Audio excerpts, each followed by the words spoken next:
YG. As you go forward in your lives, and you may never ever see or hear from me again, you may never even remember any words we talk about today. But just remember that you don't have to do your story by yourself, because if you try, it won't work. You've just turned on Gaming to Your Goals, where we talk about the cheat codes of life. From the beach to the rainforest to my friend's couch, I'm this guy EY, and welcome to the show. What's up, everybody? This episode's going to be a little bit different than the others. I got asked to talk about myself for money. I recorded it, edited out the pauses and the blanks and the rambling that I can do sometimes, and I've left it here for your enjoyment. This episode is going to be me narrating in between, so you can stay on track, and so I can stay on track. I hope you enjoy.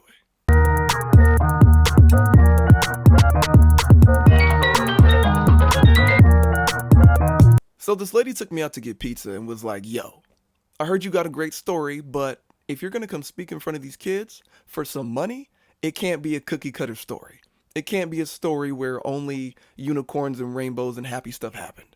And I looked at her and I told her, look, my story's amazing. Lots of unicorns and rainbows happened in it, but it definitely ain't cookie cutter. Going into the conversation with this lady that was looking to find someone with an amazing story, I thought I already had the gig. But it turned out she was vetting me. I was interviewing. She was trying to get at how good of a story, how painful of a story, how developmental of a story could I tell? And even though she wouldn't outright say she was looking for struggle to wonderfulness, I picked it up pretty quick. So after some silence of me explaining my story, my corporate story, my travel story, my whatever fill in the blank story, I said, well, I grew up in a single parent household and my uncle used to take me to crip barbecues. And she goes, that's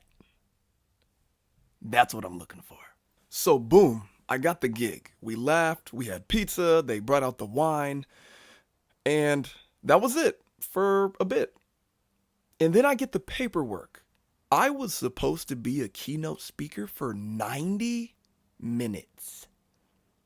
I can talk.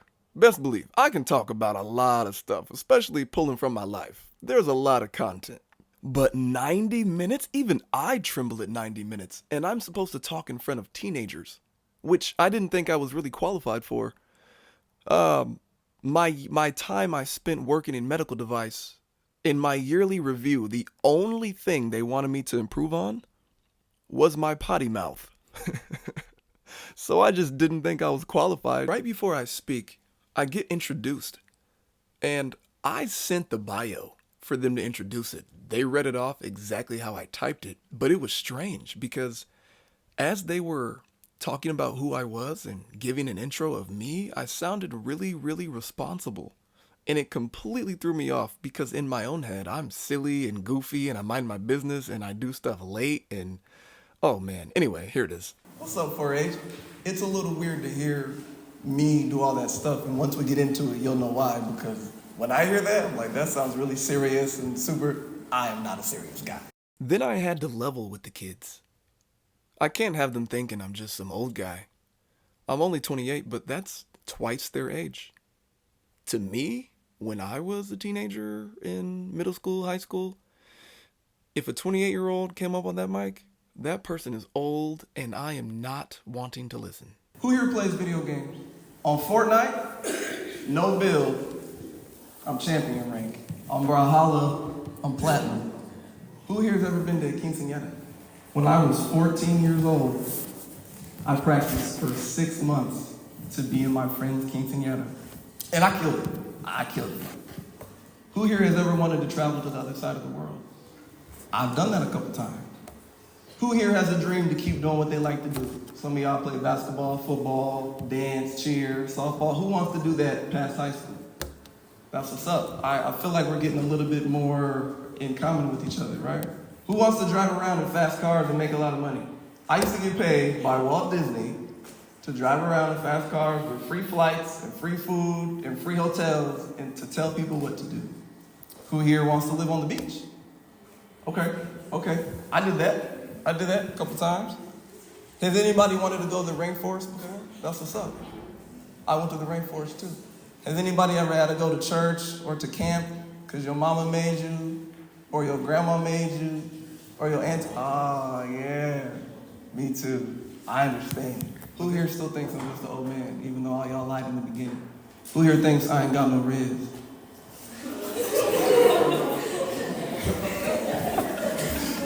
Me and them got to vibe over some really fun and positive things. Like, hey, I've done a lot of cool things that you might want to do. I've traveled the world. I've done all these cool things on video games and blah, blah, blah. Everything is awesome.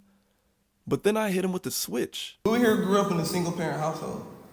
Who here grew up in two single-parent households? Who grew up with a lot of people and uncles and cousins and grandmas and aunties that would watch you and help out and get you places and do everything like that? Who here has ever felt out of place because they didn't look like the other kids or have the same experiences as the other kids? Has anybody ever felt rich from food stamps in here? Has anybody ever felt rich from food stamps in here? Takis taste different on food stamps. They're fire, huh? Yeah. I'm just like y'all. I've had experiences, and I want all of you to know that you can take your experiences and you can do almost anything with them. Anyway, I'm gonna tell y'all the same story 3 times from 3 different perspectives.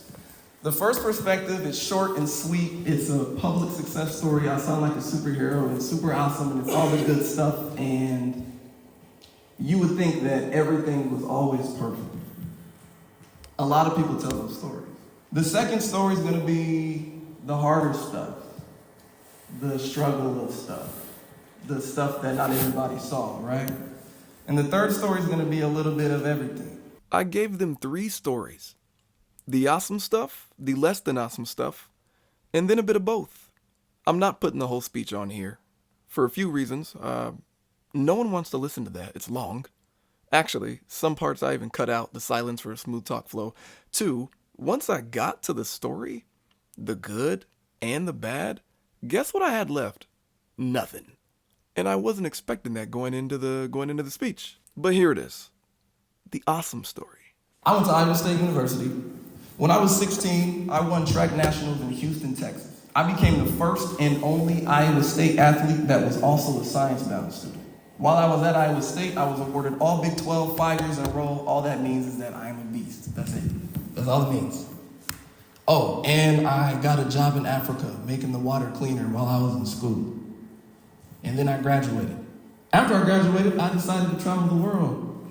That's Australia, Bali, Japan, the Philippines.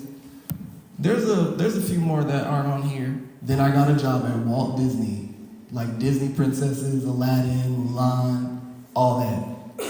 It was pretty cool. They paid me to drive fast sports cars and to go to amusement parks and to pose in front of palm trees. After that, I moved to Costa Rica, spent some time in the rainforest. I was there for 6 months. After that, I went to Minnesota and started a video game company. While I was in Minnesota, I started working for a health company that saves millions of people's lives. It was pretty cool. I told them that if they wanted me to do that job, then I wanted to do it from Miami. So I moved to Miami. After I moved to Miami, I got married to that woman right there. Now, I live in Iowa. I'm a dad. I'm a husband. I'm a life coach. I'm the former MC of the Iowa Wolves.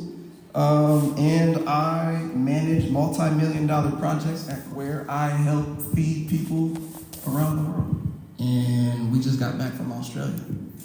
That story's pretty tight, right? Or it sounds like I'm undefeatable. I am champion rank of Fortnite. But And now we're on to character development. my mom had me when she was 18 years old, and my parents were never married. Until I went to college, I either lived in single-parent households or households waiting to divorce. My asthma made sports tough, and my allergies made me stutter most of my life. Between growing up in Iowa and West Virginia, with lots of people who may not have had too much in common with me, I've never forgotten how I look. My junior year of high school, I tore a muscle in my ankle, and the ankle still pops today, actually. The doctor told me I may never run the same again. I went to Iowa State because my mom got sick and because I got hurt. I changed my major 4 times. and I almost dropped out twice. I lost my track scholarship money from struggling with grades, and I almost lost my science scholarship money when my great-grandma died and my cousin got shot.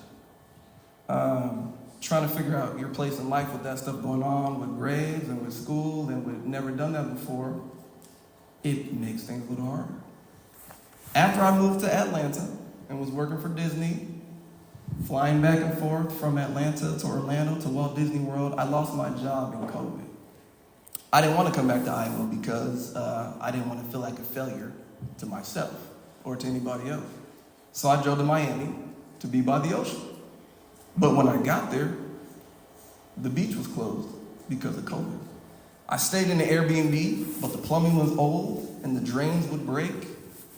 And my neighbor had war trauma or something. And at night, he would just bang on my door yelling. I moved, and I got a roommate.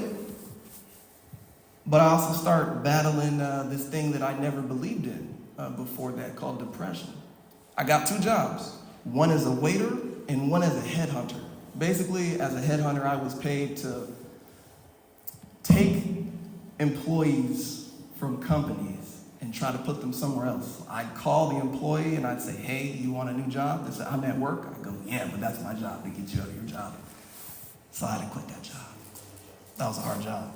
But I still needed to pay my rent. So I started working as a waiter full-time, sometimes 13-hour shifts. I applied to some marketing jobs, and one of the jobs I showed up at was a scam. Another thing happened, this lady who I met at Iowa State, actually, she knew me since I was early in high school. She had said that we could schedule a time and talk about, jobs. She never showed up. I was pretty defeated, and I lost a lot of weight, but I saved up enough money, and I moved to Costa Rica. Once I got to Costa Rica, the showers were cold. Sometimes bugs could infest your house. My power went out. Sometimes it would rain for days, and you would get stuck in your house because it was flooded. I had some life-changing job interviews with some really big companies back in the United States while I was in Costa Rica, but my Wi-Fi cut out during the interview because I was living in the jungle. I didn't get that job. I moved to Minnesota to start a gaming company, but I didn't have a car, and the online company I was working for, that was helping me, eat, stay alive, they just stopped paying me. So I slept on my friend's floor, who lived with his dad. There was also a pretty comfortable couch in the room too. And I started working double shifts at Target. Somehow I got a job as a medical device salesman and knew absolutely nothing, except that sometimes people died in surgery, like in front of me. I moved back to Iowa, the place I grew up in, and I always wanted to, kind of get away from, just because it represented a lot of stuff, right, that I've worked through. The same week that my son was born, my first role model in my life, my uncle, he passed away at age 46. Now, sometimes I'm up till 4 a.m. putting in numbers for the millions of dollars that I manage and taking care of a crying baby, and it's hard. Didn't that story sound horrible? Like terrible, like just heavy. Woo! That's the kind of stuff that makes the main character stronger. Gotta get some stronger armor, my boy. Now to bring it all together. This is me, Iowa State. I was a freshman on the scene, looking to be as fast as I could. I didn't know exactly what I wanted to do, but I knew that I wanted to do something sciencey because that's how I was in school, track and science. It was pretty cool. I was famous because I'm from Des Moines, so in Iowa I was famous. Right? Track was everything. Track was everything to me. But as the years went on and, as I got older, I started to figure out, I started getting hurt, right? I started getting, kind of tired of the weight, started getting tired of my coaches changing. I was there for 5 years. I had a red shirt. Red shirt just means you get to stay longer because you got hurt or something like that, anything really. And I didn't know what I wanted to do. I didn't know if I wanted to stay in school. I didn't know if I wanted to get my master's. I didn't know if I wanted to not be in school anymore. If I wanted to drop out, no idea, right? I wasn't always my track coach's favorite. I asked him one time, do you care what happens to me after school? After college, after I'm done, right? So super famous, running fast, on TV, beating people, sometimes getting beat, it works that way. And I had to get really serious with my track coach, like, hey, I've been doing all this stuff. I don't know what to do next, but I really want to go to this business conference in a whole different state. Is that okay? Because I care about my future. All of you care about your futures, right? He told me no, you can't go because you have practice. But I went, and all this crazy stuff started happening. I realized that I was not prepared for the business world. I was not prepared for a job. I was not prepared to do anything except run and maybe work at the YMCA. Which is fantastic, but after school, you gotta go make some big bread, right? I had an internship. Does everybody know what that is in here? I had an internship in Africa, and this is how I got my experience on my resume, right? I went to Africa to stay with the family, and I helped make the water cleaner in Africa. But the only way I got to Africa was because when I was 13 years old, I went to a breakdancing class. I went to a breakdance class at 13 and met a woman that would change my life forever, right? I got to Africa and was working with farmers, was working with bamboo. It was a big experience for me, right? And because I went to Africa and did the experience and built this bamboo system, I could now say all this cool stuff that I had for work experience, for the real world stuff, right? Because I had went to Africa and worked with farmers and went to the business conference. I had a pink tie and could show that I could do cool stuff. I had a little bit of money to play with, right? I met this girl and my mind got blown. Because I'm from Iowa, right? Cornfields and soybeans and all this stuff. And this woman I met was from Australia, right? I met her in Mexico. You know how I met her in Mexico? I tried speaking Spanish. It was ugly. But guess what? She didn't speak Spanish. And so I want y'all to think about all this stuff that's adding to my story, right? We started at Iowa State. Track coach altered my life a little bit, right? Breakdance lady altered my life a little bit, right? My Africa experience and stuff I did there altered my life a little bit. I met a woman, altered my life experience, right? I started working at Walt Disney. That's what the picture says. But what really happened was I got on an interview and I did horrible on the interview. I did terrible. I actually told her based on the job, I didn't want to do that job, right? I'm like, I don't know if that's for me. I'm not that experienced. I don't know if I can do this. I don't know. She says, nope, I'm picking you. And once I got to this role, this slide says I drove fast sports cars, right? I went to amusement parks. I got free food, free hotels, and free flights. All that's true, but it didn't happen exactly like that. I got yelled at every day at work because I didn't really know how to do it, right? And I got put into a new culture. I got put into an environment where everybody was business oriented and lots of people were from different countries. And I didn't come from that. I'm from Iowa, remember? And it was really hard. And I got told that that I have the intelligence of a baby before at work, right? Crazy, just wild. It was a difficult job. I called my dad every single day. It was like, I think I'm just gonna quit. I don't know what to do. I got scared today. I almost pooped on myself because I was so scared, right?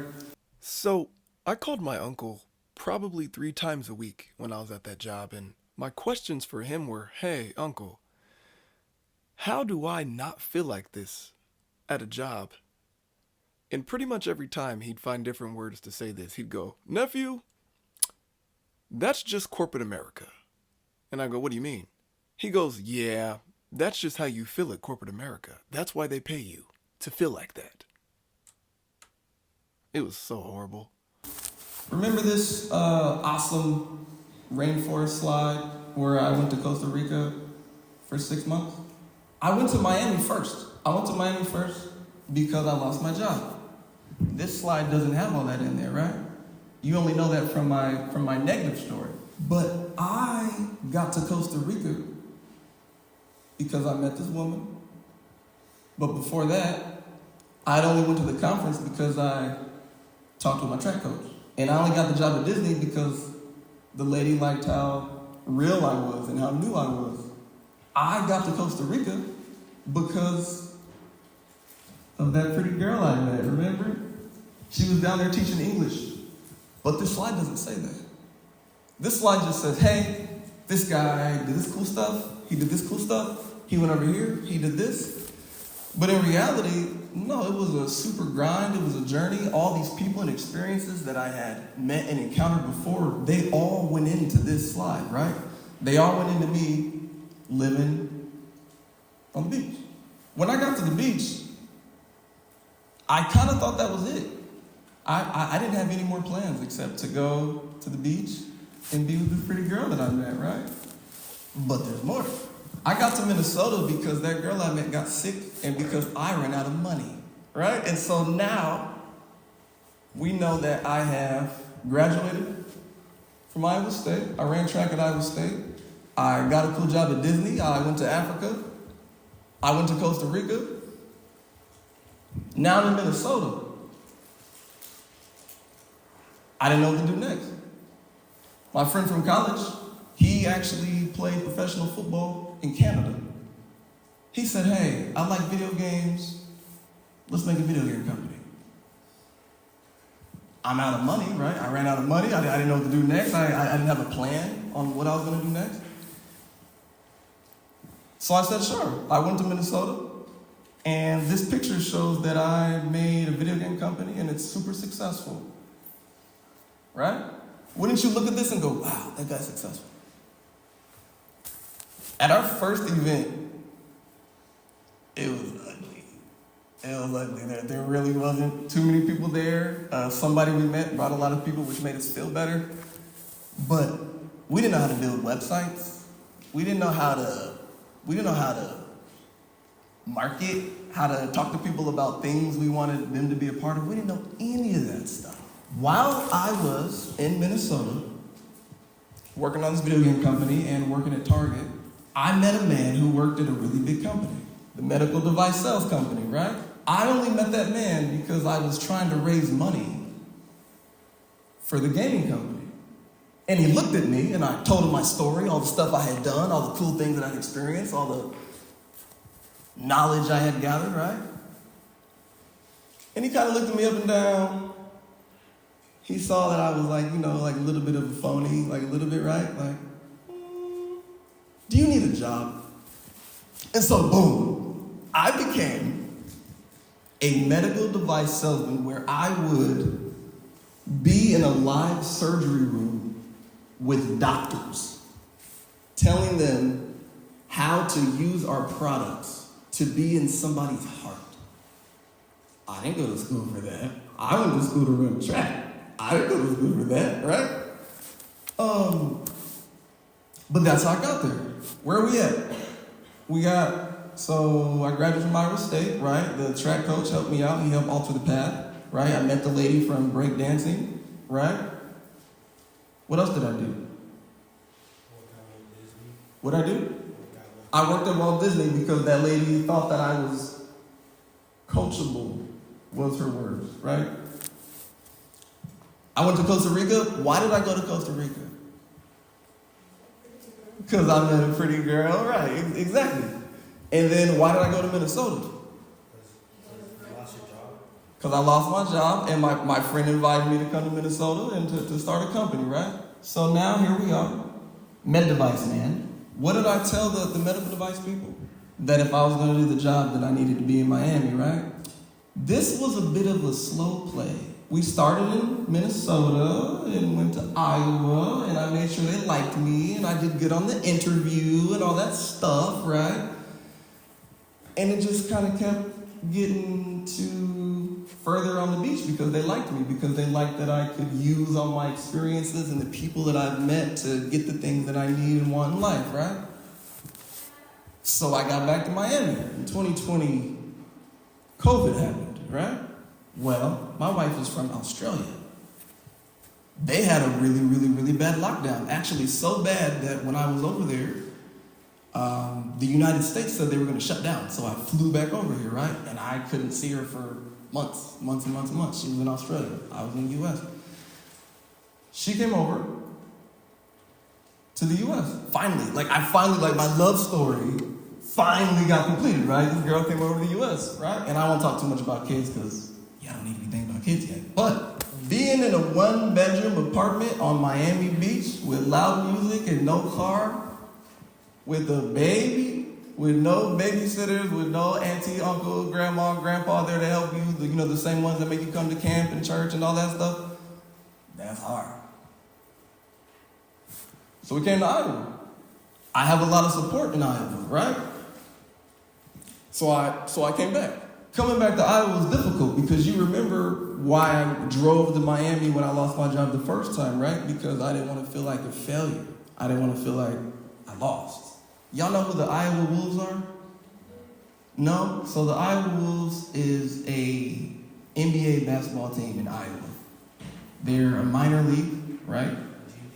The G League, exactly. So I had a microphone just like this, being silly for the Iowa Wolves. I got that job because when I was in college, I sent my resume to this guy who worked in a production studio. Nothing to do, right? But he remembered who I was because who am I? I'm the experienced guy. I'm the people who hold on to it, right? I'm the person that makes sure I can use my experiences, the people I met, and the people around me to get to where I need to go, right?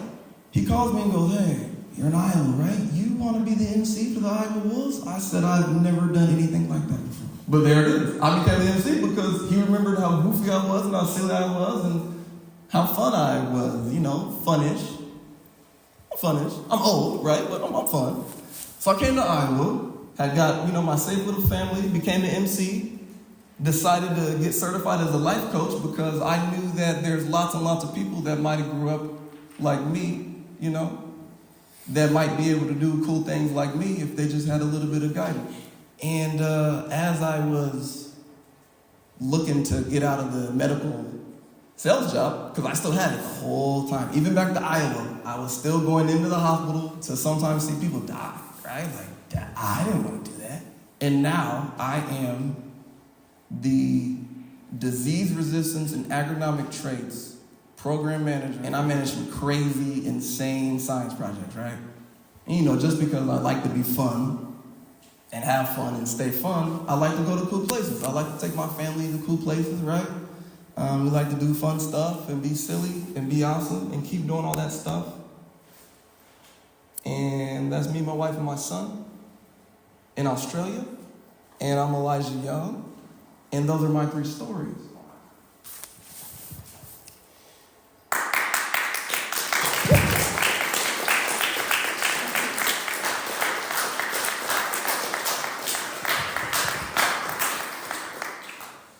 And there it is. That's it. That was my speech.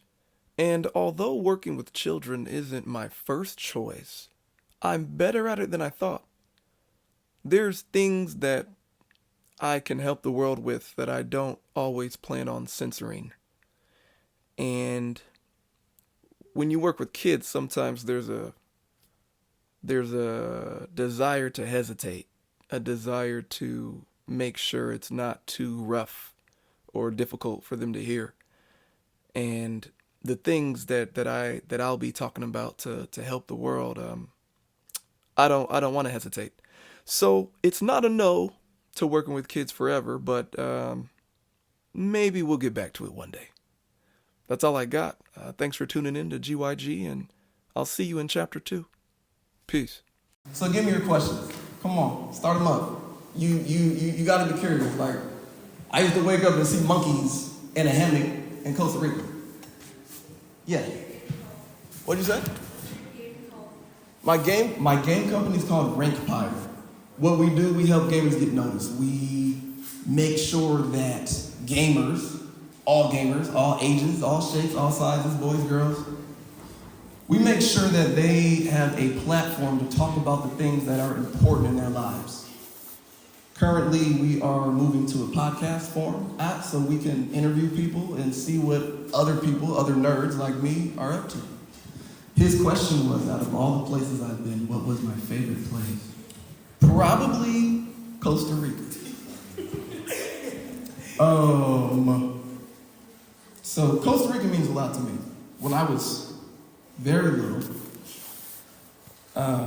my mother had an opportunity to travel abroad to Costa Rica through Iowa State, actually, through school. Somehow, and I don't know how, because my mom was in school, maybe working for a city job. I think my dad was a waiter at that time. I don't know how they got me to Costa Rica. They scraped that money together, right? I went there when I was really, really little. And then I went again when I was big. So I went when I was little, right? And then I went again with the pretty girl. Right? And so it's really, it's sentimental to me. And so between black sand, the palm trees, toucans, peacocks walking up to your door, I like Costa Rica, man. She asked, what was the hardest part of my entire journey?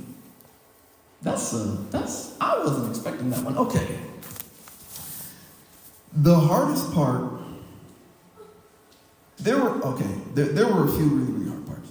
But the hardest part is remembering that even when I might fail at something, or even if something's hard, or even if something didn't go the way I wanted it to go, like, I don't know, governor's orders shutting down, that I'm not a failure as long as I decide to keep moving towards my goal.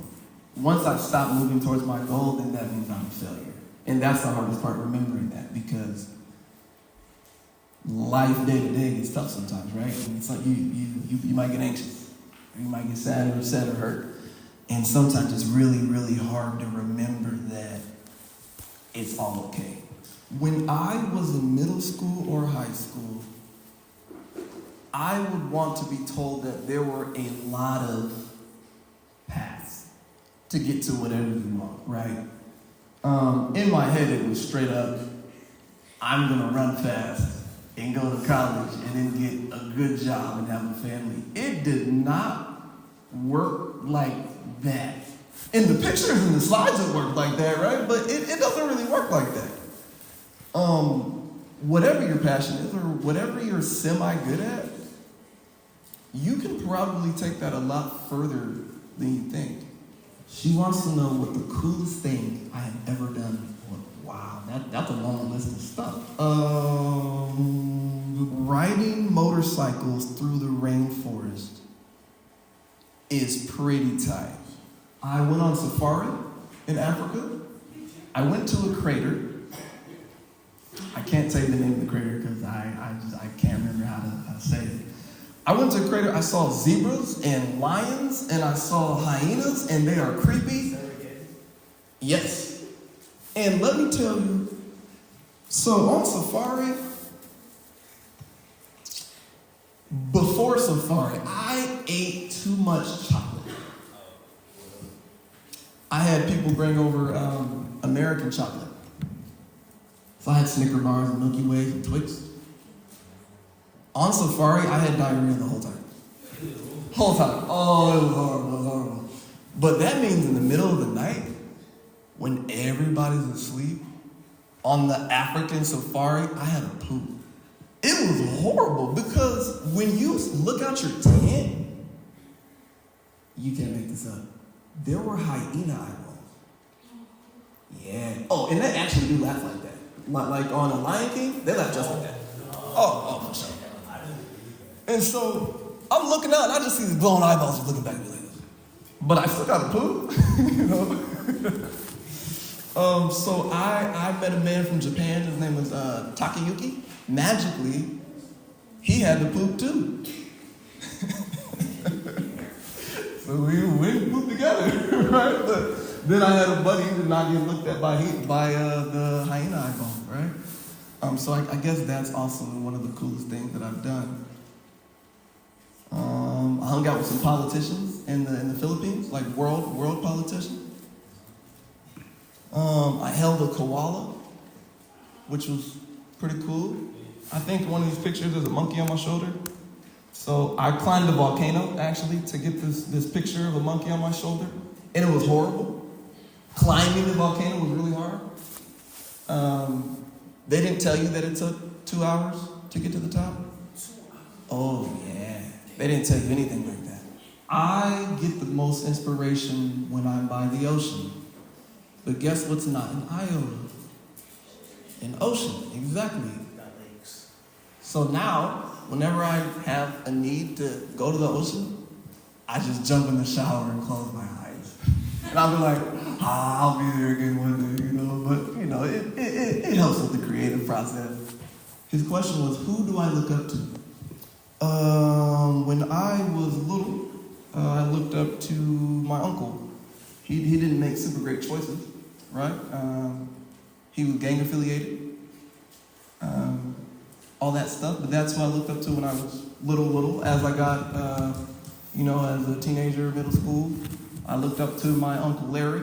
He was always there for track practice, grinding, making me throw up and keep running, all that, blah, blah, blah, right, to go D1. As I became an adult, I looked up to my dad because we could share a lot more adult stuff than we could share kid stuff. Did y'all hear his question? No. He asked me, do I believe I have found my purpose? I feel like I rediscover my purpose every day and it's irritating, right?